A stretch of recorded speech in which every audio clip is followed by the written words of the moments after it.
দুর্নীতির মামলায় British MP টিলিফ সিদ্দিককে গ্রেপ্তারের জন্য ইন্টারপোলের মাধ্যমে রেড নোটিশ জারির আদেশ দিয়েছেন আদালত। তিনি সাবেক প্রধানমন্ত্রী শেখ হাসিনার ভাগ্নে ও শেখ রেহানার মেয়ে। দুদকের আবেদনের ভিত্তিতে ঢাকার মেট্রোপলিটন সিনিয়র স্পেশাল জজ আদালত এই আদেশ দেন।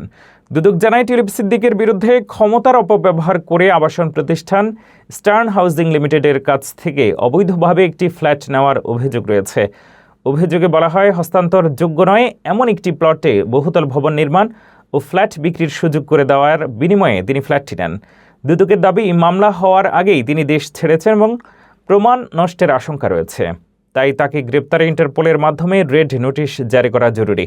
উল্লেখ্য, গত বছরের 15 এপ্রিল এই ঘটনায় টিলিফ সিদ্দিক সহ আরও দুজনের বিরুদ্ধে মামলা করা হয়।